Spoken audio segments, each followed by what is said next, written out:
Hey guys, I'm so excited today to show you the new features that have been turned on for Layout Pro. So let's walk through a few of them and see how they work.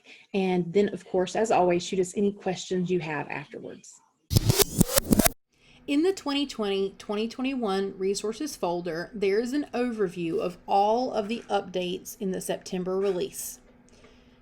I'm not going to talk to you about every single one of these today because I have been told that a 3-minute video is about all the attention span that most of you guys can handle right now. And I totally understand because let's face it, we're all crazy busy. So I'm going to show you 3 specific things today. One is the masking tool, one is Caption Perfect, and then one is where you can find some information on hotkeys in your actual pages. So let's start over here and look at the masking feature. When you wear a Halloween mask, typically part of your face is exposed and part of your face is covered up. And I'm going to go to Snap Edit here. And in the same way, this masking feature is going to reveal portions of the photo while hiding other portions of the photo. So that's why we call this masking.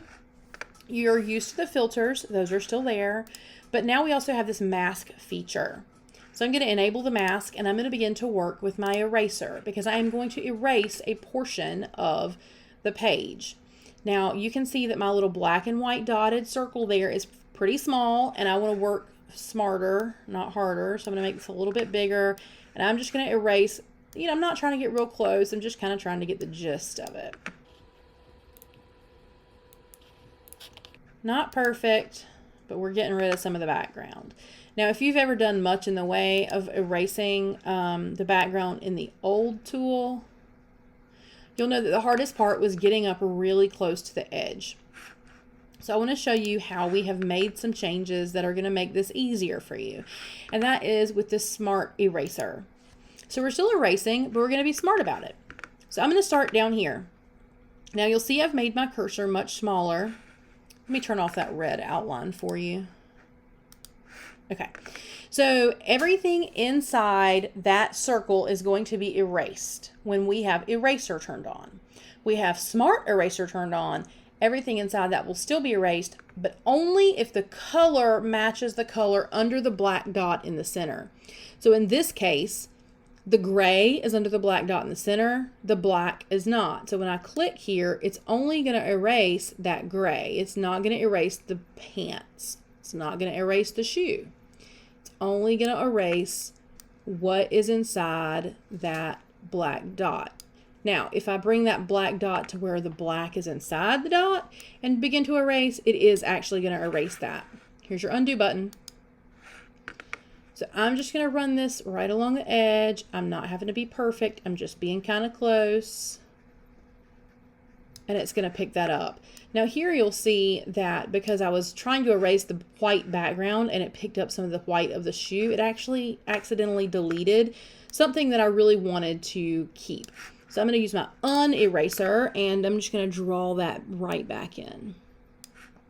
All right.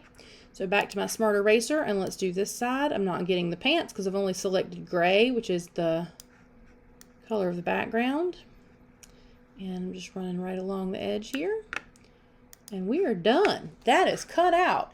So if I hit save, that's actually going to apply that cutout directly to the page. There is no longer a background. If I put a color block behind that, you will see that the only thing that is showing is the actual shoes and the pants. Now, if I go back into Snap Edit, this is still cut out. I can colorize it. I can play with all these other features within that cutout. Back to our mask. Now I have the whole thing available, but the mask is enabled. If I want to turn it off, I can click this to turn it off. But I don't actually want to turn it off. What I want to show you is this invert feature. If I choose invert, it's going to cut out the shoes and leave the background instead of the other way around. So now we have like this empty space where there was once a pair of shoes. I can see lots of fun ways to do, play with that with silhouettes and stuff. Back to our mask, I'm going to invert it again, and this time I'm going to choose my masked area, and instead of that mask making things transparent, I'm going to make it black and white. Now it's a black and white background. You can't see a whole lot, but if I invert this, this background is now it's colorized, even though there's no color in the photo. And the foreground is in black and white. And so you can also do selective color by using this feature as well. Let's try this. Let's actually black and white like one leg, but not the other. Here we go. Now invert, back and forth. What do you think? Masking's pretty cool, huh? All right.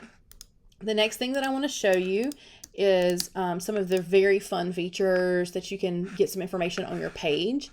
So I'm on the spread. If I come down here to page, let me turn my little thing back on. Here we go. If I come down here into page info, it's now telling me what the contents of this spread should be. So if you have your ladder filled out, then this is going to be now visible. I don't know why it wasn't turned on until now, but I'm just grateful it's there. Some other fun information, if you go to help and hotkeys, you can see a list of hotkey features. I'll show you my favorite, and that would be this curly quote. And this is under the characters and glyphs section. So I'm on a Mac, so it's telling me that to do a double left quote, I want to do option and then that like little open bracket thing. So let's come over here. Let's put in a standard quote, like I'm just putting in a quote. And I don't know about you guys, but especially like in a headline or if it's a big specialty thing on the page, I really hate those quotes. Like they're so boring. I like curly quotes. So I'm going to use the hotkey that it told me to use, which is this. And now I have curly quotes. What do you think? Aren't those way more fun, those boring old straight quotes? So spend some time playing in the hotkeys and see what else you can do. Another great thing in hotkeys is that there are like tildes, accents, etc. So if you're trying to write names or words that have those accents, especially if they're from another culture, English language doesn't have a lot of those, but I know like in the Spanish culture they do. It's nice to be able to actually spell people's names correctly. All right, last thing, it's gonna seem like a small thing, but I'm the parent of 2 children whose names are spelled weird, okay? And so I have Caleb, and Camden Griffin, okay? And their names get spelled wrong all the time because I chose to use a K instead of a C. And that's on me. But I hate that that means that their names are spelled wrong. And I'm sure that you have lots of other students in your school that have the same thing happen. So you can see that despite having the spell check feature turned on, if I type in Caleb and Camden, it's not informing me that it's spelled wrong because in fact, those are the proper ways to spell their names. So if I'm going to write a, let's see, let me drop another text box over here. If I'm going to write a caption about, look at this cute little kindergartner learning to read on the computer. Can't spell kindergartner because I can't spell anything. So let's go to spell check. I actually do know how to spell that word. Look at that. I can even do it the German way if I want to. Kindergartner. Kindergarten.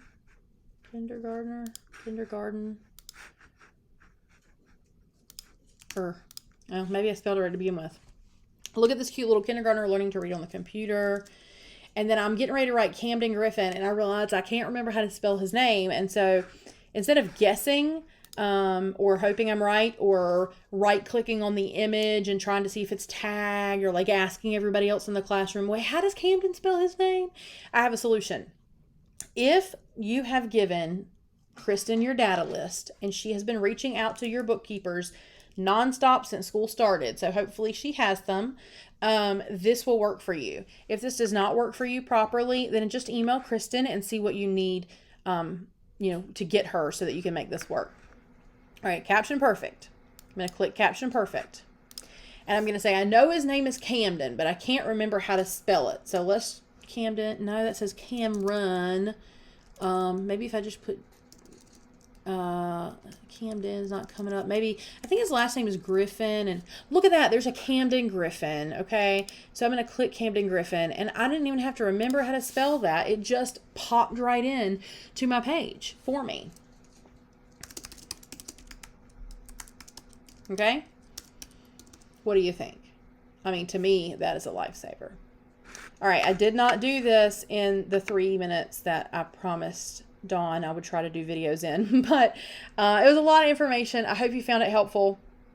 If you need to read up on these things, you can do that again in the 2020-2021 resources folder. You can find this exact thing. It will walk you through a lot of the additional hotkeys, a lot of the changes in like mobile responsiveness, touchscreen compatibility, a lot of image enhancements. There's a lot of stuff here, so feel free to read through this. But I think that Caption Perfect, masking, and hotkeys are going to be my favorite 3 new things for this release.